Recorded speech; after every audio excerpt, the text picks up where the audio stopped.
zakat. Dan sholat subuh itu adalah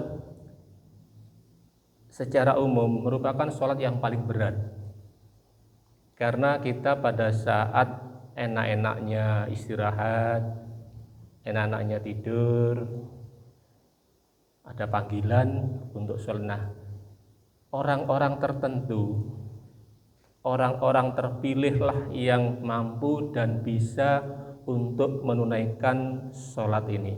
Apalagi kita diringankan langkah kita untuk menuju masjid untuk bersama-sama melaksanakan kewajiban sholat ini. Salat dan salam kita curahkan pada junjungan Nabi Muhammad SAW. Kita sebagai umatnya mudah-mudahan diberi keringanan untuk bisa mendapat kemudahan melaksanakan semua sunnah-sunnahnya, semua uswah, semua contoh yang disampaikan Rasulullah kita laksanakan dengan sebaik-baiknya. Dan harapan tentunya semua umat muslim untuk bisa menjadi umatnya sampai yaumil nanti. Amin ya rabbal alamin. Pada kali ini insya Allah kita akan sedikit belajar tentang bagaimana dan apa yang ada di dalam umat Islam ini. Saya sedikit mengambil judul, kalau ini saya ambil adalah orang-orang pilihan. Kita asumsikan orang-orang terpilih, orang-orang pilihan ini tidak bisa serta-merta ada di dalamnya.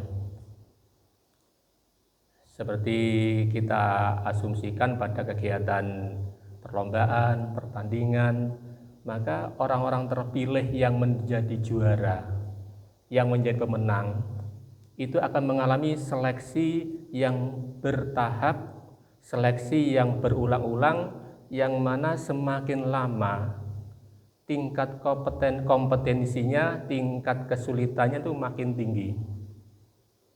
Dari sistem gugur kita akan ketemu dengan lawan yang dapat dikatakan lebih ringan dari kita menjadi menang. Nah, kita terpilih untuk masuk pada babak berikutnya. Kemudian sesi-sesi berikutnya, babak-babak berikutnya, itu lawan yang kita hadapi adalah semakin berat. Semakin akhirnya pada puncak grand finalnya, akhirnya kita akan mendapatkan lawan atau ujian yang paling berat, yang mana akhirnya akan menjadikan kita menjadi juara. Mudah-mudahan kita semuanya akan menjadi juara, bukan dalam hal kompetisi, tapi kita dalam menegakkan dan menjalankan agama Allah SWT. Saya mengambil secara umum saja di dalam surat At-Taubah 18. A'udzubillahi minasyaitonirrajim.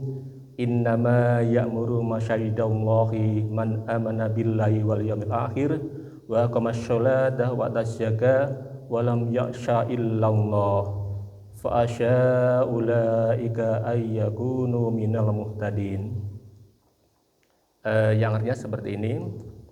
Sesungguhnya yang memakmurkan masjid Allah hanyalah orang-orang yang beriman kepada Allah dan hari kemudian, serta tetap melaksanakan sholat, menunaikan zakat, dan tidak takut kepada apapun kecuali kepada Allah.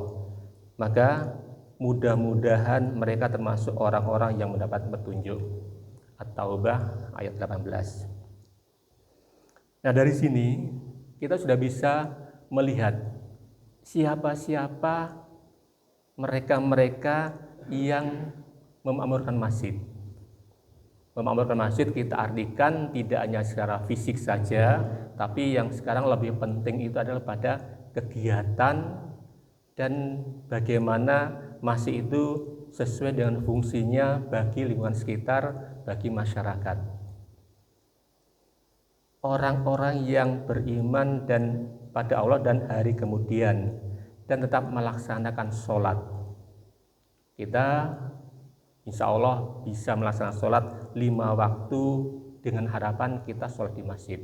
Itu bagi laki-laki semacam ada kewajiban, ada sunnah yang sangat kuat bahwa laki itu kalau tidak ada uzur seakan-akan wajib sholat di masjid untuk 5 waktunya, kecuali kita kerja di tempat lain dan macam-macam, itu uzur yang kita bisa hindari. Kemudian juga menunaikan zakat. Arti zakat ini tidak terkunci pada satu yang bernama zakat fitrah saja. Ada zakat mal, ada zakat hasil pertanian dan macam-macamnya, ada zakat penghasilan. Nah ini mereka yang makmur masjid itu salah satu ciri-cirinya adalah itu, dan tidak takut kepada apapun kecuali kepada Allah Subhanahu. Artinya takut kepada Allah Subhanahu itu berarti kita selalu mematuhi apa-apa yang diperintahkan dan menjauhi apa-apa yang dilarang oleh Allah Subhanahu. Maka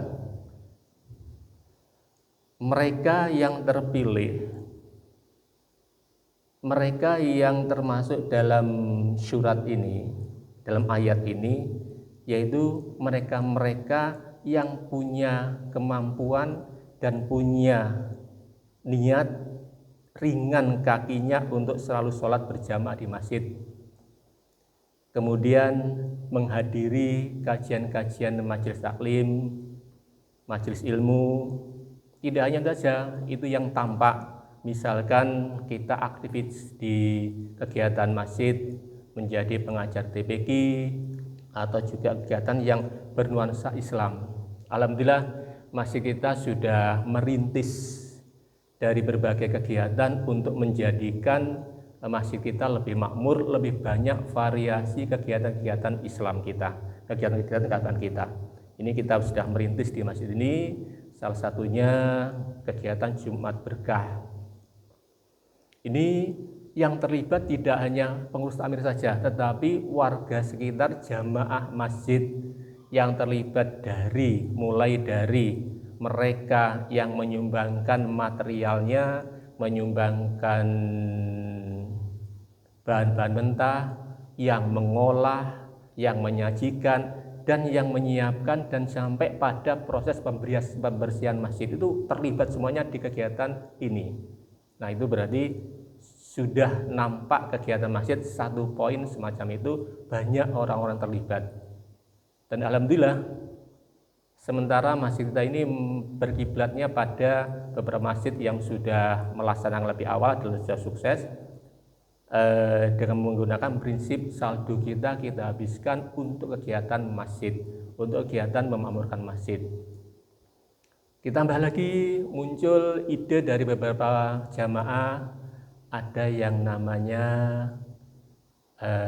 sedekah subuh tiap hari Jumat. Alhamdulillah dengan ide dari para jamaah untuk menyediakan sebagian hartanya, kita bukan bertujuan mencari, tapi tujuan kita adalah sholat berjamaah. Perkara kita mendapatkan sedekah subuh itu adalah efek sekundernya, efek keduanya.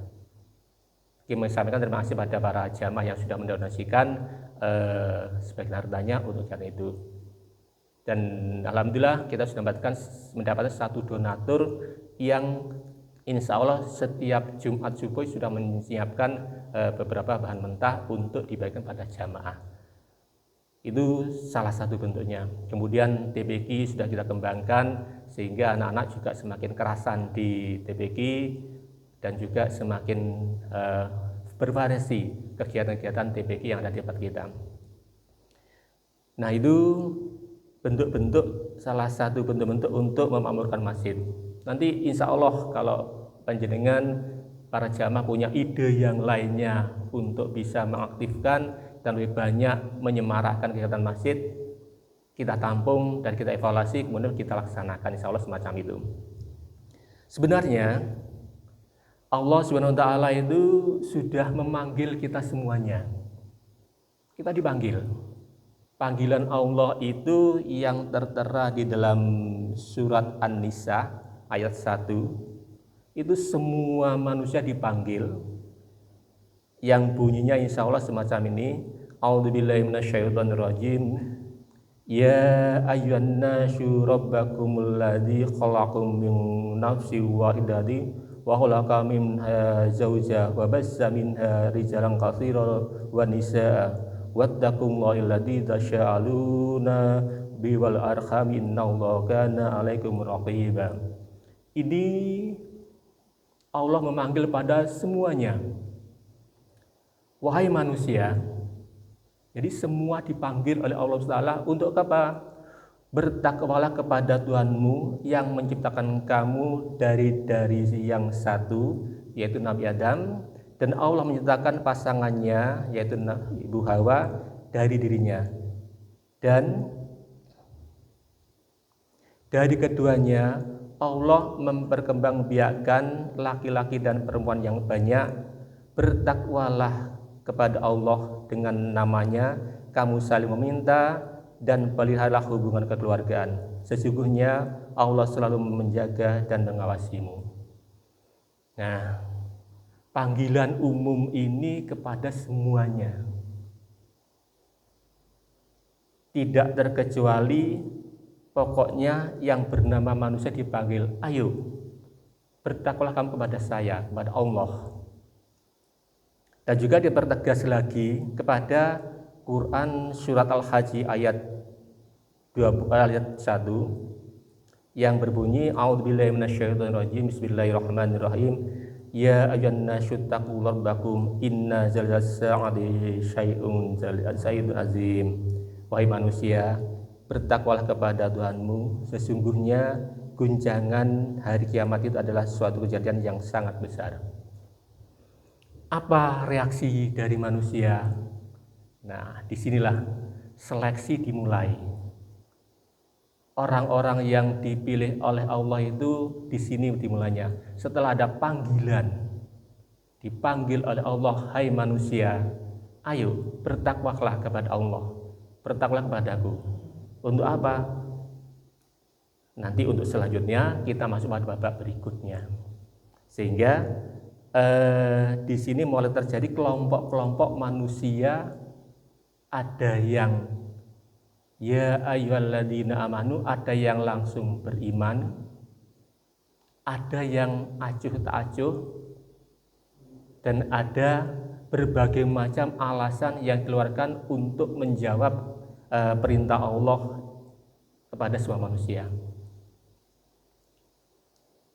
Kemudian sebagian yang mendengar perintah ini, yang cuek, maka Allah kelompokkan dalam Al-Quran ini mereka dalam yang tertera dan sudah terkenal pada surat Al-Kafirun. Qul ya ayyuhal kafirun. Untuk siapa? Ini pernyataan untuk orang-orang yang tidak mau beriman pada Allah SWT. Ada beberapa hal lagi yang menyangkut tentang hal ini. Banyak orang-orang yang tidak mau beriman. Jadi setelah panggilan untuk menjadi beriman pada Allah, ya ayyuhan nas, ayo bertakwalah. Ada yang percaya, ada yang tidak percaya. Golongan pertama ini golongan yang akan kita hindari. Auzubillahi min dzalik. Mudah-mudahan kita tidak termasuk dalam kelompok ini, karena orang-orang ini yang tidak percaya kepada Islam dan tidak mau beriman kepada Allah SWT. Kemudian kelompok yang kedua ini kita tidak bisa menjadi kelompoknya. Kita tidak bisa menjadi pemainnya, tapi kita diharapkan dan dianjurkan untuk mengikutinya, yaitu kelompok manusia yang dipanggil seperti pada surat Al-Maidah 67 yang berbunyi, A'udzubillahi minasyaitonirrajim, bismillahirrahmanirrahim. Ya ayyuhar rasulu balligh ma unzilaka mir rabbik wa illam taf'al fama balaghta risalata wallahu ya'simuka minan nas innallaha la yahdil qaumal kafirin. Siapa ini? Ini orang yang sudah terpilih dan dipilih langsung oleh Allah SWT. Wahai Rasul, para nabi, para rasul itu yang sudah dipilih, ditentukan kamu. Tugasnya sangat berat. Sampaikanlah apa yang diturunkan Tuhanmu kepadamu. Jika tidak engkau lakukan, maka yang apa yang diperintahkan itu berarti engkau tidak menyampaikan amanatnya. Dan Allah memelihara engkau dari gangguan manusia. Sesungguhnya Allah tidak memberi petunjuk kepada orang-orang yang kafir. Nah, yang pertama tadi kelompok orang-orang yang tidak beriman dikelompokkan dalam kafir. Kemudian yang kedua kelompok orang-orang yang manusia yang sudah dipilih dan ditentukan oleh Allah Taala. Siapa dia? Para nabi, para rasul. Nah, dalam mendapatkan jabatan atau panggilan sebagai rasul, tidak sekedar dipanggil tetapi punya tugas yang sangat berat, menyampaikan apa yang diturunkan Tuhanmu kepadamu. Jadi Allah menurunkan sesuatu pada rasul, tugasnya sampaikan ini, ingatkan pada manusia yang ada di muka bumi, yang ada di sekitarmu, untuk apa? Untuk mengikuti apa-apa yang sudah diperintahkan Allah Taala. Nah, tentunya karena ini sudah pilihan, karena ini menyangkut masalah memberi tugas, memberikan keyakinan, merubah mindset dan merubah perilaku, tentunya sudah disampaikan. Dia itu tugasnya sangat berat sekali. Alhamdulillah Rasulullah Sallallahu Alaihi Wasallam, Nabi Muhammad Rasulullah Sallallahu Alaihi Wasallam dalam menyampaikan tugasnya banyak sejarah-sejarah, cerita-cerita yang di situ banyak sekali pertentangan dari warga sekitarnya, dari umatnya, termasuk dari pamannya sendiri. Berangkat ke masjid dilempari oleh kotoran. Nah, itu gangguan yang sangat luar biasa. Andai hal itu terjadi pada diri kita, apa yang kita lakukan? Apa reaksi kita? Saat itu juga kita secara emosional akan menghampiri mereka yang melempar, terjadilah sesuatu yang di luar, ya sudah seperti itu nanti. Itu kalau kita. Tapi apa? Sungguh luar biasa jawab Rasulullah. Mereka mengganggu saya, mereka melempar saya dengan kotoran karena mereka tidak tahu apa itu Islam. Nah, itu hebatnya, luar biasanya kita. Nah, kita selaku umatnya diminta untuk mencontoh menghadapi hal semacam itu dengan tidak melakukan sesuatu yang eksplisit, tidak melakukan sesuatu yang menjadikan lebih tidak nyaman lagi situasinya. Berarti kita harus sabar. Jadi itu kelompok golongan Rasulullah, kelompok kedua. Kemudian kelompok berikutnya ada disebutkan di dalam Al-Quran Al-Imran ayat 102 dan Al-Ma'idah ayat 35. Saya bacakan dulu yang Al-Ma'idah dulu. A'udzubillahi minasyaitonirrajim. Bismillahirrahmanirrahim. Ya ayyuhalladzina amanu taqullaha wattaqul ilaihi wasila wal jahidu fisabilillahi tuflihun. Wahai orang-orang yang beriman, bertakwalah kepada Allah dan carilah wasilah atau jalan untuk mendekatkan diri kepadanya, kepada Allah, dan berjihadlah, berjuang di jalannya agar kamu beruntung.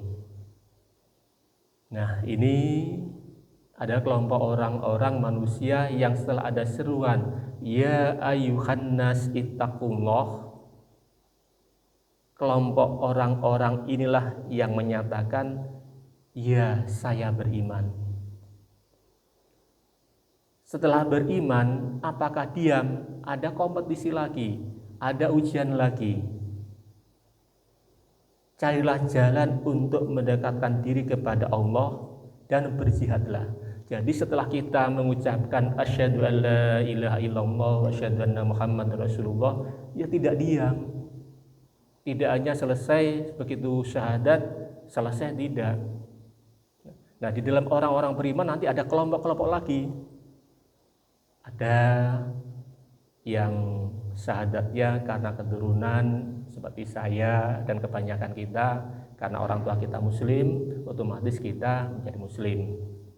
Ada beberapa teman saudara kita yang bersyahadat setelah menjelang dewasa, setelah memahami dan banyak sekali peristiwa-peristiwa yang menjadikan inspirasi bagi kita pada mereka-mereka yang bersyahadat bukan karena keturunan. Saya pernah membaca atau mendengarkan podcastnya Rukun Islam. Yang pertama ada Ustadzah Irina. Ustadzah Irina ini adalah mahasiswa teologi. Jadi dia itu mahasiswa ilmu teologi yang membahas tentang Kristen, itu membahas tentang perbandingan agama di kuliahnya. Nah, pada saya menjalankan atau mempelajari kuliah perbandingan agama, salah satunya yang dibuka adalah Al-Quran. Karena sebelumnya dia itu sangat benci sekali dengan Islam. Apa itu Al-Quran? Jadi di kalangan beliau itu Islam itu memang diposisikan sebagai agama yang teroris lah, pokoknya jelek-jelek semacam itu. Nah, beliau Hajah Irina ini pertama kali yang dibuka dalam mempelajari perbandingan agama adalah Al-Quran pada surat Al-Ikhlas. Di situ menurut beliau, kok agama ini mengatakan Tuhannya cuma satu, tapi di tempat saya kok ada ABC. Di situ terjadi pergulatan emosi yang luar biasa di dalamnya. Semakin banyak dia membaca Al-Quran, membandingkan agama Islam dengan agama asal beliau, semakin banyak, semakin terpesona dengan Islam. Yang tadinya dia itu orang sangat benci dengan Islam, maka pada saat itu dia semakin terpesona. Akhirnya dia putuskan untuk membaca 2 kalimat syahadat, alhamdulillahirabbil alamin. Itu Allah memanggil manusia, memberi hidayah itu banyak sekali jalan. Kita secara keturunan ada beberapa yang mengalami gangguan-gangguan luar biasa setelah dia menyampaikan 2 kalimat syahadat. Ada lagi mahasiswa IPB dari Sumatera, Arita namanya. Dia itu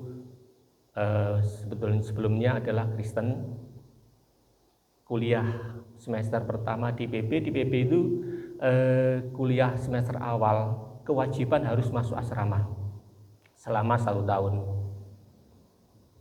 Di dalam perjalanannya dia satu kamar dengan seorang muslimah.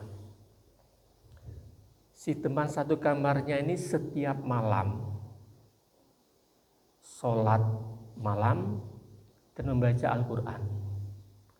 Si Arneta ini terganggu, enak-enak tidur, nyalakan lampu dan baca Al-Quran, baca sesuatu yang dia tidak mengerti, sehingga dia itu merasa terganggu. Terjadi pertengkaran dalam kamar itu. Kamu setiap malam nyalakan lampu, saya sedang istirahat, habis nyalakan lampu kemudian baca ini, apa enggak bisa pelan-pelan dalam hati membacanya? Alhamdulillah si muslimah menjawab, saya sedang melaksanakan sholat malam, kemudian membaca Al-Quran itu memang harus disuarakan, harus dikumandangkan. Nah, lama-kelamaan si ini penasaran, apa sih yang dibaca itu? Kenapa kok harus ini?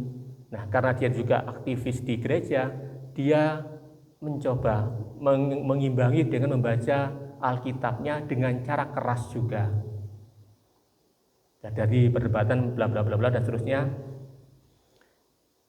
entah apa yang terjadi, suatu saat dia itu penasaran dengan Islam. Dia itu membuka secara diam-diam YouTube tentang ceramahnya Ustadz yang dari India itu Naik, siapa yang namanya Naik? Zakir Naik. Nah, dari situ dia mulai terbuka.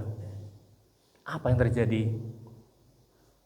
Pada hari Jumat, sebelum sholat Jumat, dia menghampiri lari menuju ke Masjid IPB Bogor dengan pakaian seadanya.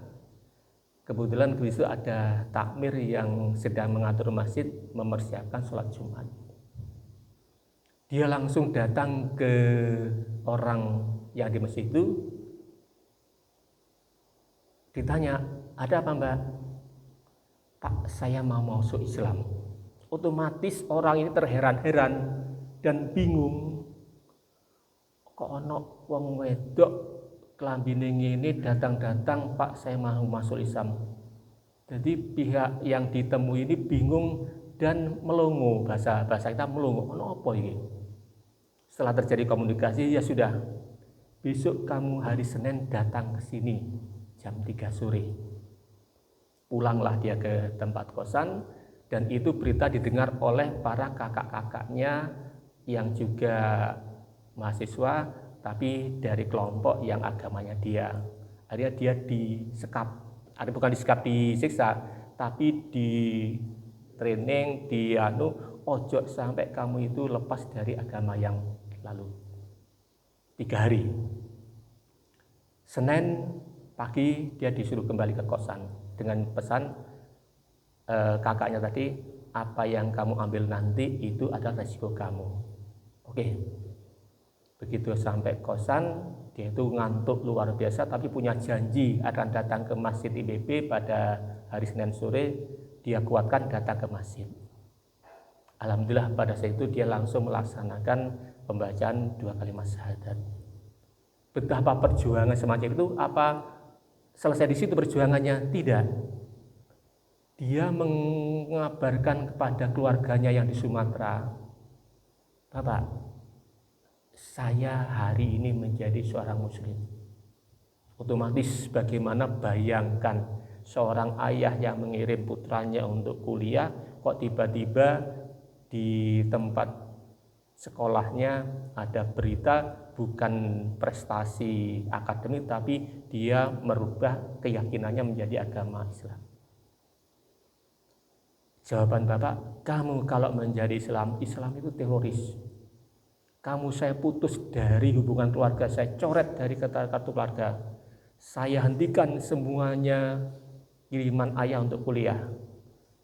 Dan itu sampai pada lembaga agamanya diputus juga beasiswanya. Bayangkan, di tempat perantauan, sendirian, perempuan, semuanya diputus. Hanya untuk membela panggilan ya ayyuhan nas, merubah menjadi ya ayyuhalladzina amanu. Itu ujian-ujian semacam itu. Alhamdulillah pertolongan Allah ternyata tidak berhenti. Memang harus diuji dulu. Dicukupkan nanti oleh Allah SWT. Dan memang betul, Allah itu memberikan sesuatu itu sesuai dengan yang dibutuhkan. Saya lakukan cerita Mbak tadi ini karena saya juga terpesona dan terinspirasi. Dia akhirnya setiap selesai subuh antri ke tempat orang pembuat kue donat.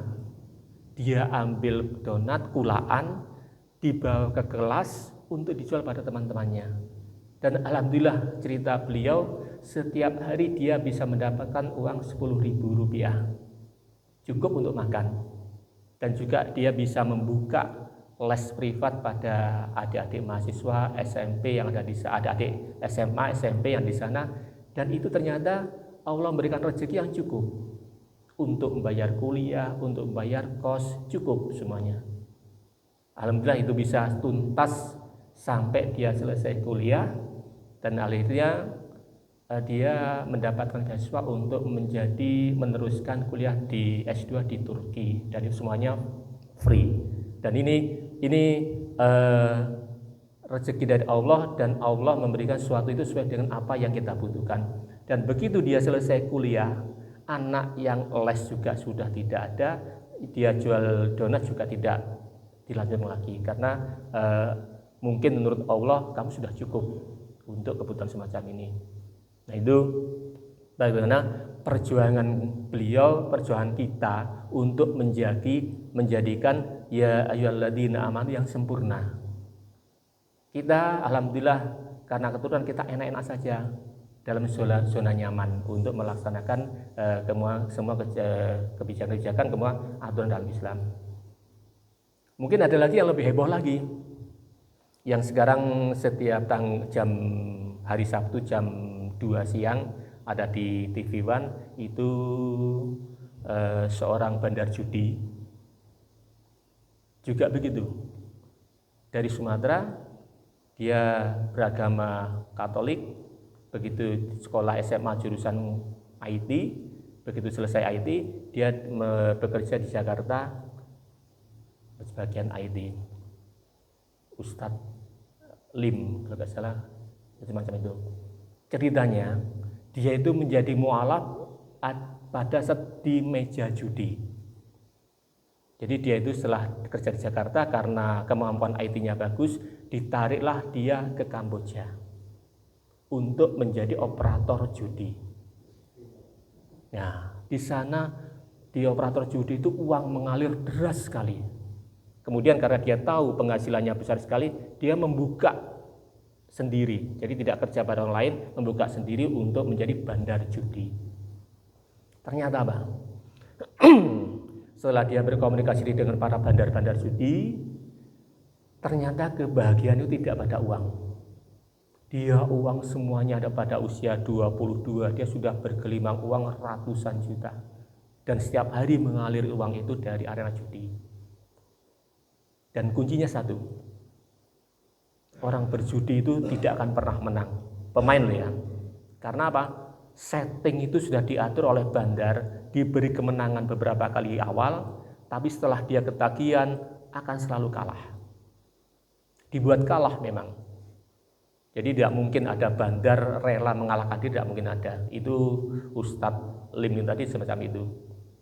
Jadi begitu dia ada di meja judi dengan beberapa bandar, dia itu pada saat itu kalah, dia buka aplikasi YouTube, dan kebetulan yang dibuka adalah ceramahnya Ustadz, saya lupa itu, yang membahas tentang bayi dalam kandungan.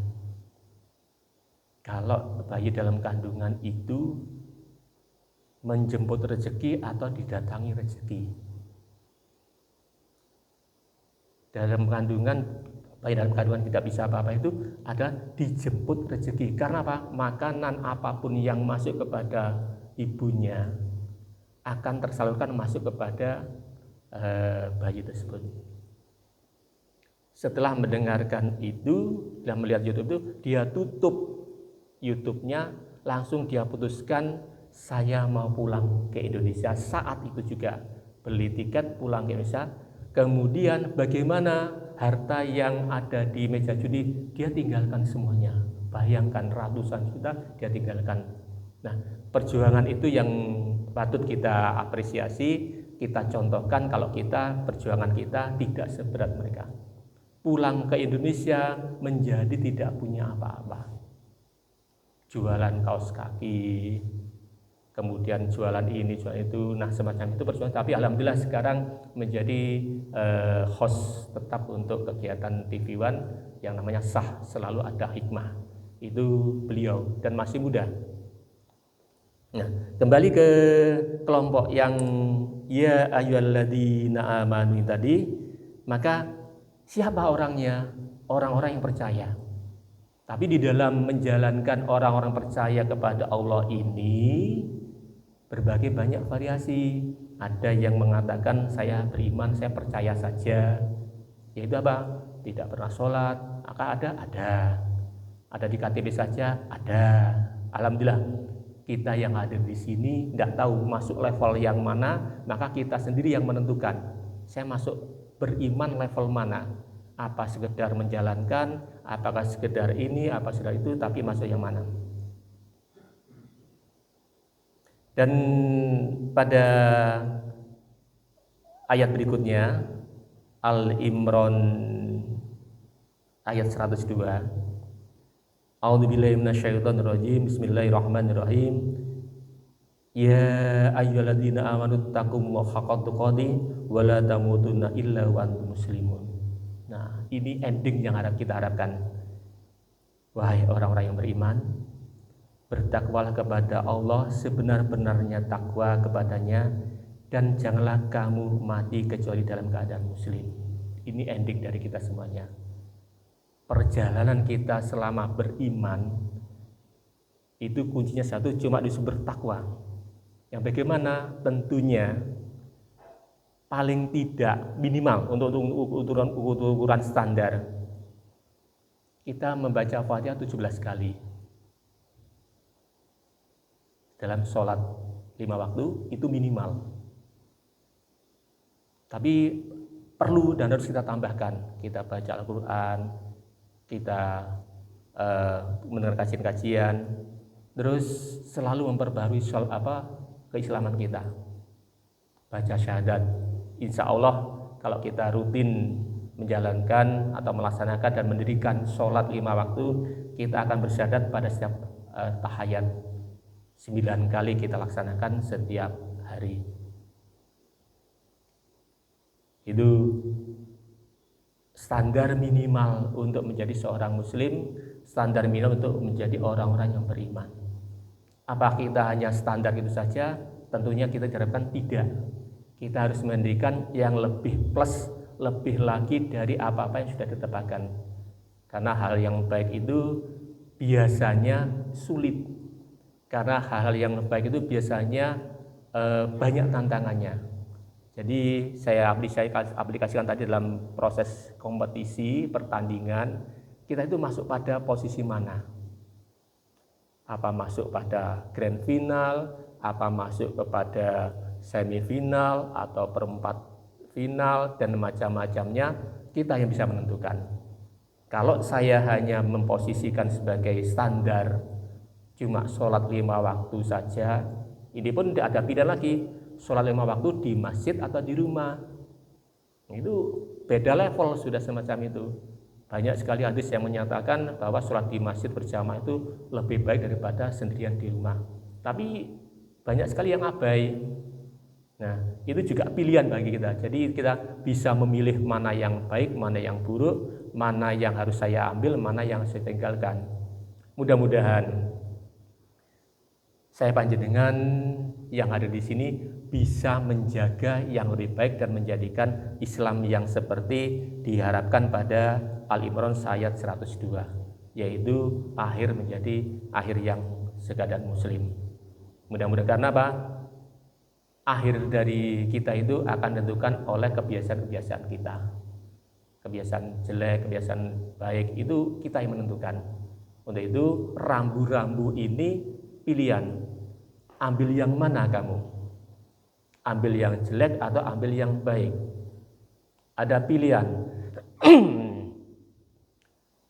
Pilihan. Setiap 5 waktu alhamdulillah masjid kita memanggil panjenengan. Hayyalas sholat, ayo sholat. Maksudnya sholatlah di masjid. Itu panggilan adzan, panggilan untuk sholat. Jadi bukan sekedar kumandangan, tapi itu ada panggilan sholat untuk kita semuanya. Kita dipanggil untuk melaksanakan sholat, bukan kumandang adzan, tapi panggilan. Untuk itu kita sudah mendengarkan dan kita sudah ada pilihan. Ayo sholat. Buktinya apa? Dibuktikan dengan yang datang ke masjid. Nah, jadi kalau tidak salah dulu Profesor Buya Hamka itu menyatakan kalau ingin melihat bagaimana keimanan umat muslim, lihat ya pada waktu dia sholat subuh. Seberapa orang yang datang ke masjid untuk sholat subuh. Tapi kalau ingin melihat besarnya umat Islam, lihatlah pada waktu hari raya. Tapi detail lagi, lihatlah pada waktu dia sholat subuh, seberapa banyak orang-orang yang datang sana. Itu Buya Hamka dan semacam itu. Untuk itu, mari kita berikhtiar seperti apa yang saya sampaikan tadi, karena saya juga masih belajar. Mudah-mudahan ini bisa menjadi pembelajaran kita semuanya, dan alhamdulillah kita ambil hikmahnya dengan ketidakhadiran Ustadz siapa tadi? Hakim. Saya diberi kesempatan untuk menyampaikan unek-unek yang sudah saya rangkum semacam ini. Mudah-mudahan tidak ada yang keliru. Kalau itu keliru menjadi kesalahan saya, mudah-mudahan kebenaran Allah Subhanahu wa taala. Mohon maaf, saya akhiri dengan katakan terima kasih dan mohon maaf. Billahi taufiq wal hidayah. Assalamualaikum warahmatullahi wabarakatuh.